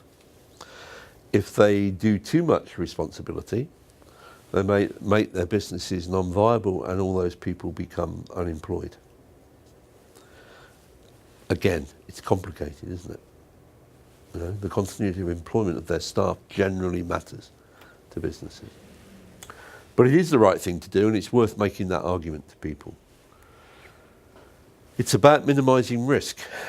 You know, if you don't get on well with your neighbours, there's always a risk that the neighbourhood will decline. If you drive down property values, or if you don't enable property values to be kept high in your neighbourhood, then you'll be surrounded by slums and your business will decline.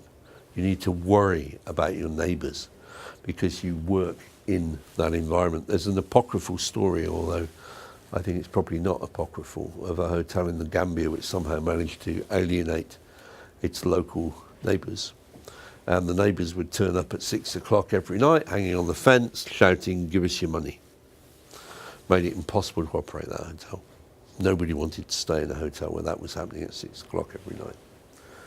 License to operate turns on having neighbours who are at least accepting of your existence as a business. And if you want to see that problem, go to Jamaica and see the problem that people have about not being able to get out of their resort safely because of the dislike of tourists, or the fact that there's two ways people can take money. If you're a local person, there's two ways you can take money off a tourist.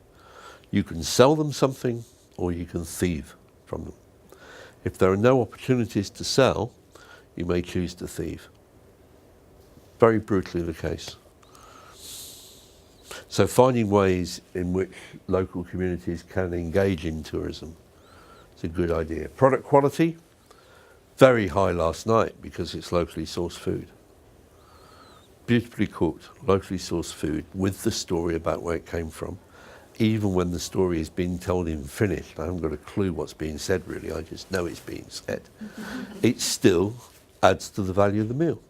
I don't need to understand every word, but it was clear from the way it was being described that this is a business that takes its supply chain seriously.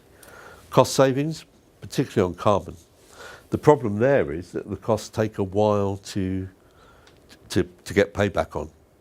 And many businesses aren't certain they're still going to be in business in 2 years' time. Yeah? And often the payback is 5, 6, 7 years. So the investment never gets made. Staff morale. We gave an award just last year in the World Awards to a caravan site operator from Cornwall who was paying his staff above the national minimum wage. Most people who work in caravan parks in the UK get paid the national minimum wage. When he came to speak at World Travel Market, I asked him why he did it. And he said, first of all, it's because it's the right thing to do, but also because his training budget is almost zero now because he has no staff turnover, so he doesn't need to train. And secondly, because the staff are happy, they always smile at the guests and nothing is too much trouble, so the guests are happy too and they keep coming back.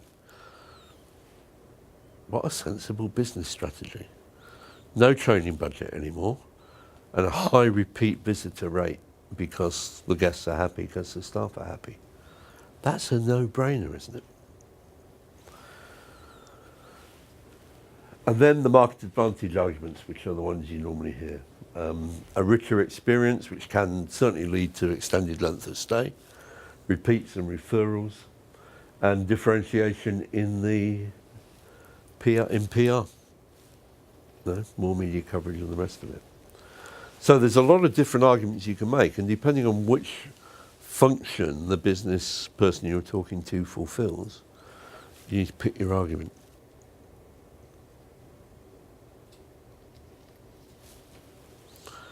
So anybody come online asking a question? I'm getting tired of hearing my own voice. So, here's the market opportunity.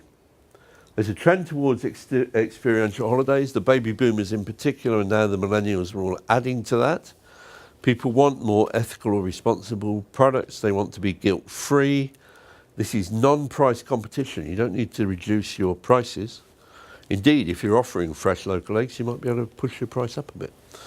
So it's non-price competition. You're offering more richer and more meaningful experiences which may extend the length of stay and certainly may well encourage people to come back. I had no idea what I was coming to when I was pushed into a car and driven through 2 hours of, well, luckily I slept through all of it, but a fairly dull route, I suspect, between Jyväskylä and Mikkeli from the bits I saw. But you know, I want to come back. I've seen enough to be tantalised to want to come back, despite the snow and the thing being, I still haven't seen the lake. There is a lake here, I've seen it in the photo. I know there's a lake here, but I've not seen it. But I still want to come back, and that's because I've been tantalised by the glimpses I've had of the architecture, which you don't see in Jyväskylä at all. There's very little old buildings still in Jyväskylä. Don't tell Petra that I said that.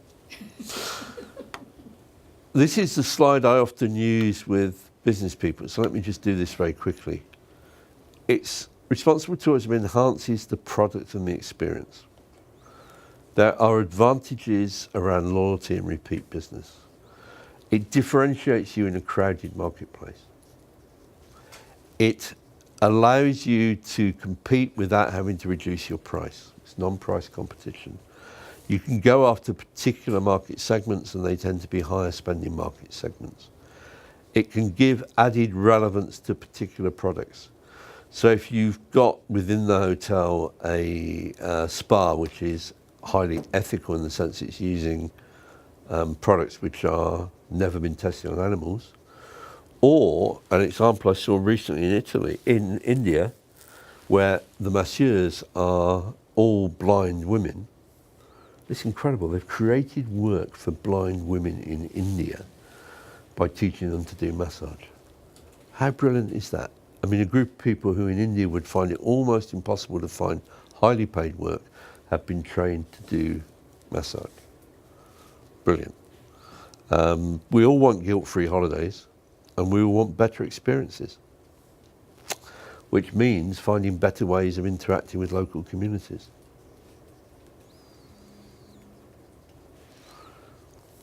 Breakfast this morning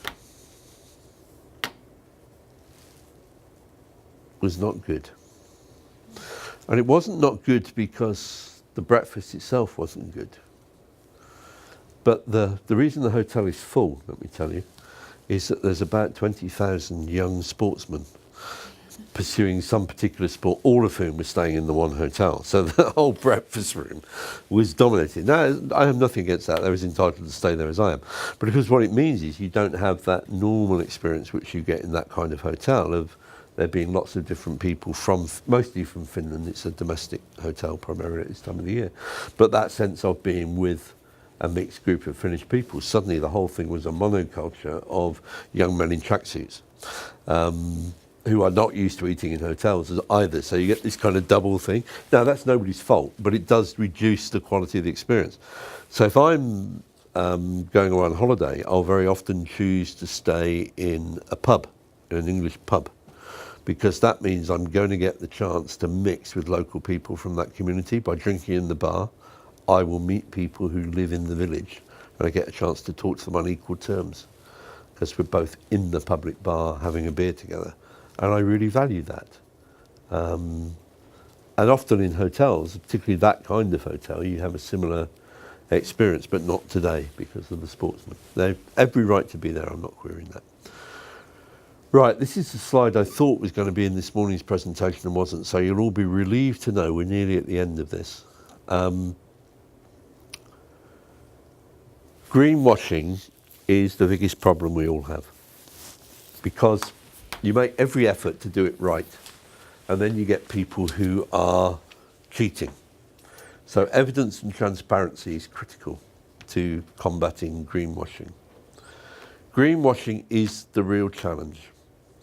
And I'll give you an example of this. I'm staying in a hotel I didn't choose in Morocco, but it's a gold sustainability hotel. It's been awarded gold status. I go into the hotel bedroom and the temperature thermostat's at 15 degrees. All the lights are on and the television is telling me who I am. Now I'm offended by the television telling me who I am because it assumes I don't know who I am. And even if I'm in Morocco, I still do know what my name is. I do not need to be told. So I don't do anything about it except I turn the thermostat right up so as I won't get ill. And I turn the lights off and I go for dinner. I come back and the temperature's down at 15 degrees. The TV's on telling me what my name is and the lights are all on. And I think, what am I going to do about this? So I could go to the front desk and complain, and all that will happen then is that they'll blame the chambermaid or the room attendant and she'll get told off, possibly fired. I don't want to do that. Why would I want to get the person at the bottom of the food chain in the hotel attacked? So I'm not going to do that. What I ought to do is to take it up with the certification agency, because the manager will tell me that he hasn't claimed to be a green hotel. It's a certification agency. But the problem is I have no contractual relationship with the certification agency. I can't get them to pay me compensation for putting me in a hotel which isn't as environmentally friendly as they tell me it is. So I'm nowhere, am I? I mean, the reality is that these schemes are the best fig leaf there is. So the evidence matters, and that's why we run the World Responsible Tourism Awards and why we explain why we give the awards. The links are all there. You can find them on my haroldgoodwin.info links page. They're all there. There are lots of examples of responsible tourism businesses. Thank goodness this is here.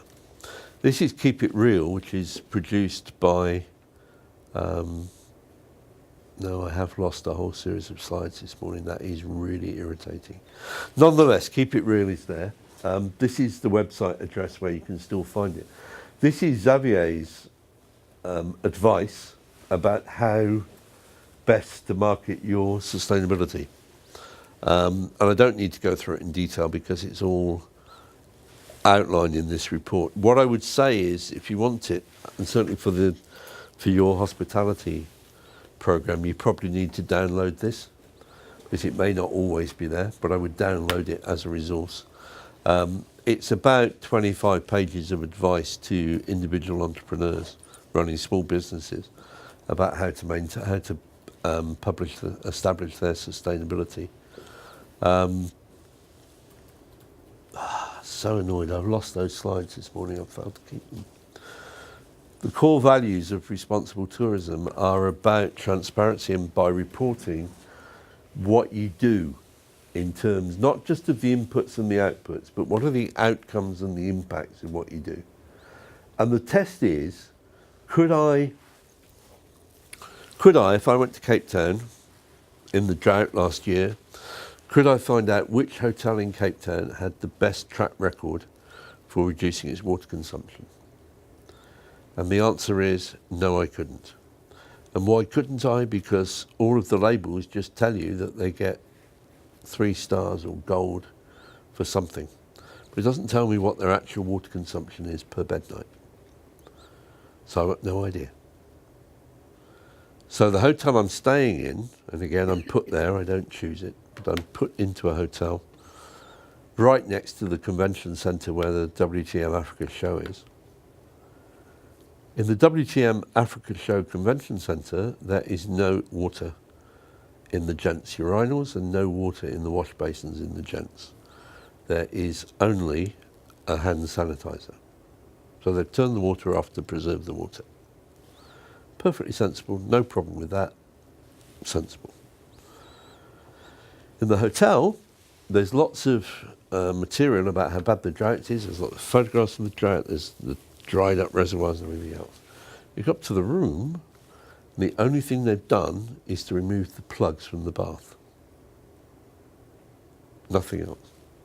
No hand sanitizer, no messaging to say, please don't ask for your sheets to be changed, nothing. The only management change they've made is to remove the plugs. So I've got no idea whether that hotel is being careful with the use of water or not. I've every reason to suspect that they're not. But I've no idea whether they are or not. So the problem with certification, from my point of view, is that it's opaque. I don't know what it means. I just know that somebody has given them a gold or a silver or a bronze. I do know from my own students that they know of examples where they've gone and given a property a silver, and a few months later somebody's given it gold. No, maybe the hotel did suddenly improve between one point and the other, but I doubt it. I've just gone and found a more amenable certifier. It's unenforceable because I can't sue the certification company for mis-selling because they haven't sold me anything. And I can't sue the hotel that's made the claim because they haven't made the claim, the certification agency has. And what's even worse, I think, is it communicates very little. Very little indeed. So, make better tourism. I'm really sorry I've lost those slides. I'm really annoyed too, because there were about half a dozen, which I obviously failed to save this morning as I was rushing to go down to breakfast, so I apologise. Sorry, the other slides are really quite repetitive there, about taking responsibility and making tourism better. And then a load of resources at the end. What I would say to you is, if you want to keep up with this rapidly moving field, if you go to responsibletourism.org, you can subscribe to Responsible Tourism News, which means you'll get the top 10 stories as I see them in Responsible Tourism. Once a month, I don't use it for anything else. Once a month, I send you a newsletter with the top 10 stories. May I ask about the certification slide? You seem to be quite critical against the certifications. How do you think small business should certificate? Don't. Or if they ever should?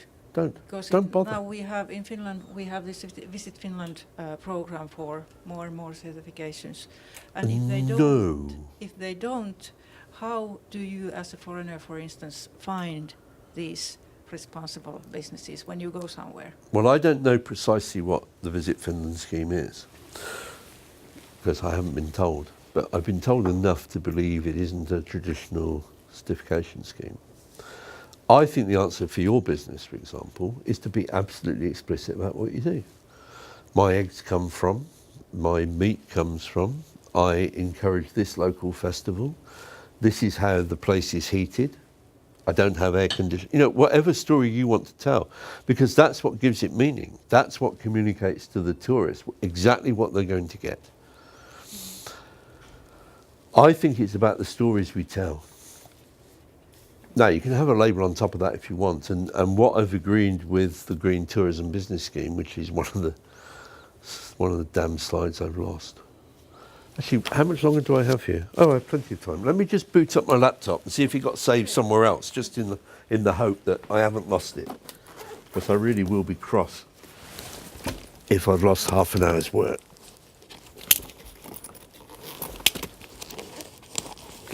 If you put green tourism and Perth, P-E-R-T-H, are we still, where are we at? Could we use this now to go online, this computer?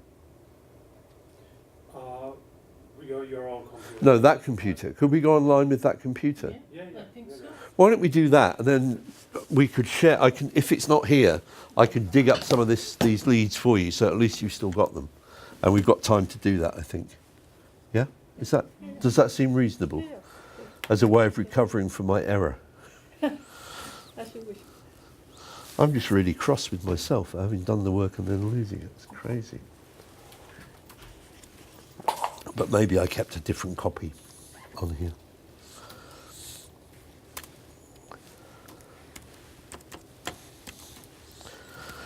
Do you want to move that over so as it becomes internet?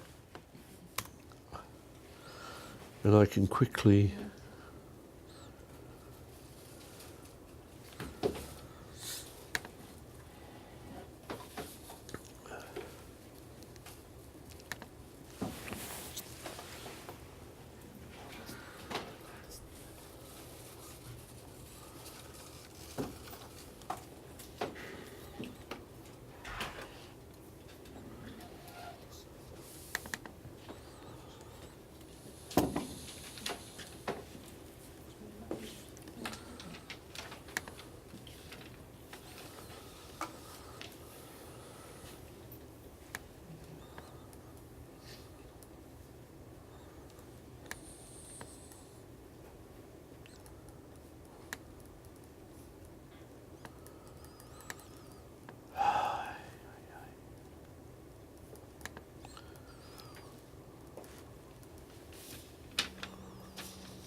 Nope, I've thrown them away. It's really annoying. Let me find you, though, the two sources on here so that you... Do you want to just connect me to the internet? I think just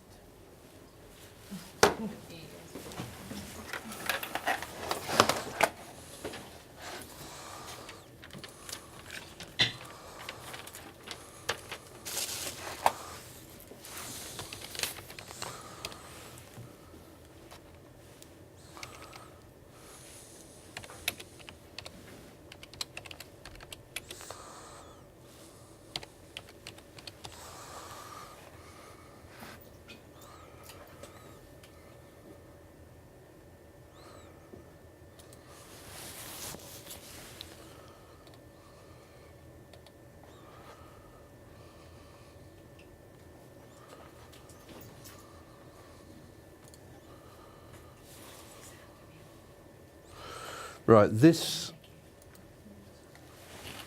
Oh, you can see it there, of course. This is green tourism. I happen to know that sometime this month they are launching something I've been arguing that they should launch for a long time, which is called Certification Plus.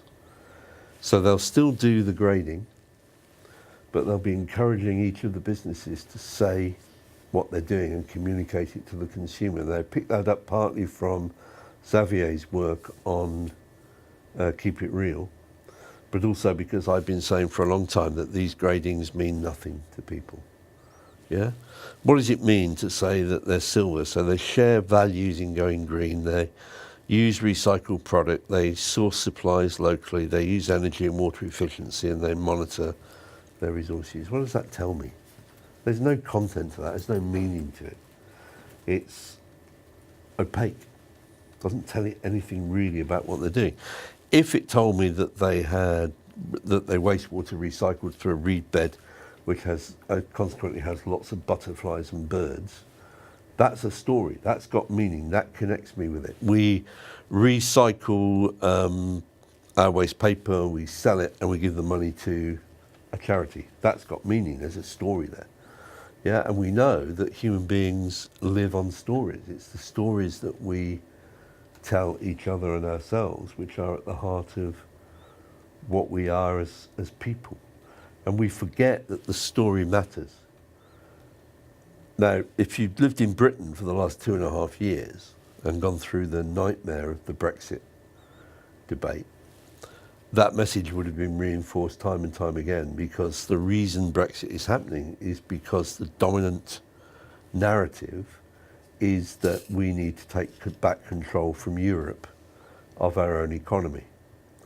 And the play, Brexit and Uncivil War, Brexit and Uncivil War, tells the story of how the slogan, "Take Back Control," came out of the campaign movement for Brexit. It's really interesting is that my government has announced in the last 2 days while I've been here that if we Brexit, we will simply wave all the incoming lorries through. So we're going to take back control of our borders and then take all the constraints on drug traffickers and people traffickers off at the border. But the dominant narrative is still that we're going to be taking back control of our borders, despite the fact that the evidence completely contradicts that we'll be opening our borders for trafficking of drugs and people. We need to remember that the narrative is the really important thing. And that's true for a business marketing itself, or for a political party or a political movement. It's the narrative that matters. And actually, for small businesses, it's much easier to have a coherent narrative because it's just about the one business. If you run Best Western Hotels or the Radisson Group, it's much more difficult to have one narrative. And that's, I think, where the competitive advantage for the small business comes from. That they can have a coherent story about their place, which they can then live up to. Whereas a hotel franchise or a big hotel group with lots of hotels, has a disadvantage in trying to do that. You know, representing that brand value across 1,000 hotels is really difficult. Doing it with your own small B&B or your own small business is a much more viable thing to do. So I think it's about the stories. And then encouraging user-generated content on your own site so that previous guests are recommending you and saying what a wonderful time they've had and how great it was feeding the hens or whatever it is. Doesn't matter what it was really. But it's that is then the validation. And user-generated content will, I think, become much more important than certification in the long run. And the long run might be quite short run, actually. It's already happening for some sectors. I mean, ABTA, for example, the Association of British Travel Agents, incredibly wealthy, well-established organisation. It is the way for my generation of certifying that your holiday booking will be safe. Because when I was growing up and first travelling, lots of tour operators went bust. And there was no recompense unless they were members of ABTA. Now there's a government scheme, which is the ATOL, the Air Tour Operator's Licence. And I doubt whether most millennials have even heard of ABTA. So they don't go to travel agents. They're not buying holidays in that way. They might buy the flight with an ATOL, but they'll be buying their accommodation, securing it, they believe, by the credit card with which they purchased the product. So that's another form of certification which will eventually just fall out of use. It'll take a long time because it'll only happen as fast as people die, but it will happen. Sure as eggs are eggs, it will happen. So I think the certification thing will disappear into user-generated validation of what it says on the website. And with companies like TripAdvisor, Facebook, it's very hard to fix that. It's very hard to lie. And if you do lie, and I know companies, businesses locally in Faversham where I live, which have been attacked in that way by competitors, but it very quickly becomes apparent when you look at the other reviews that person's done. There aren't any. You know, the reviews that people believe are the ones where that particular traveller has reviewed lots of properties because they're clearly active travellers. And they'll be believed. And, you know, that is the way it's going to go. It's going to move into the narrative area, which will be much more powerful. Now, I was going to show you something else. What the hell else was I going to show you? Remember. Have you got that one? You happy? Got it? Yeah?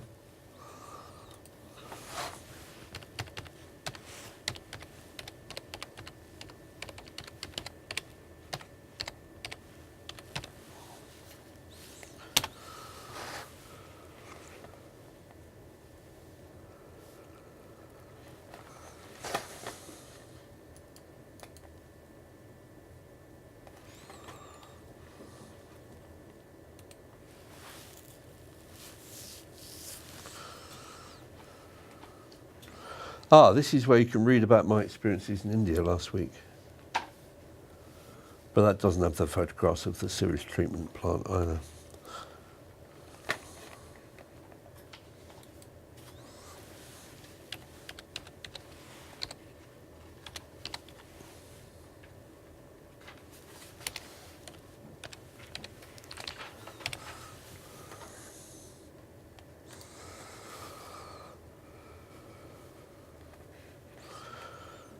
There we are, May 2 years ago.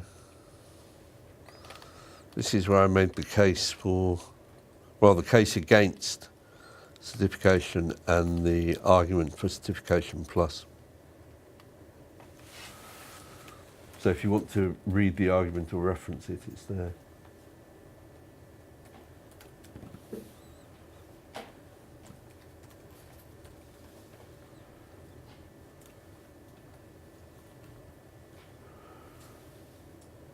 It'll be harder and harder for hotels to lie anyway because the consumers are getting more educated.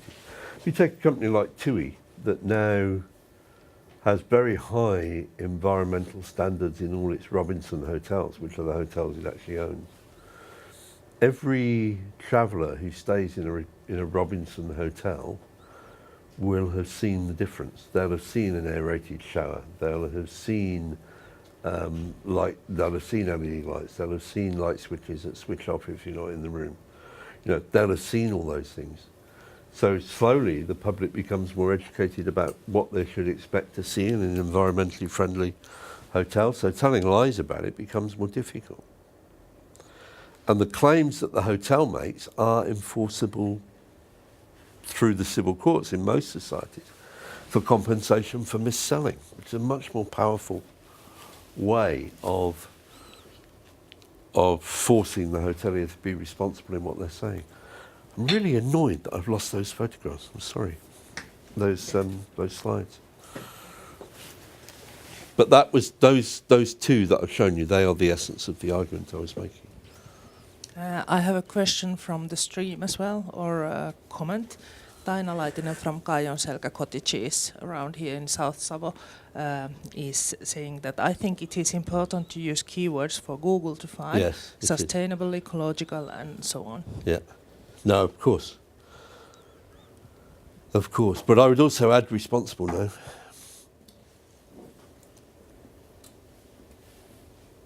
No, that's obviously true.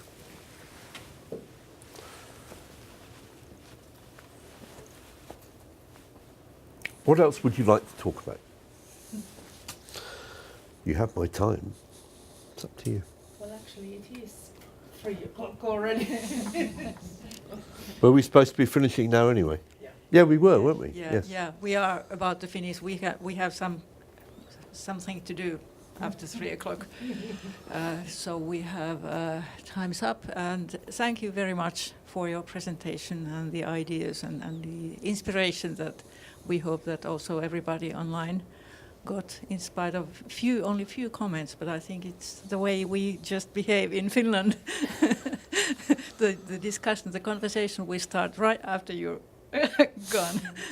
What was that rubbish? That rubbish he was talking? Yeah, I know. It all comes afterwards. If there comes up something interesting, I will send you an email. Yeah, sure. These were the questions or comments. Sure. So I might even answer if they're interesting questions.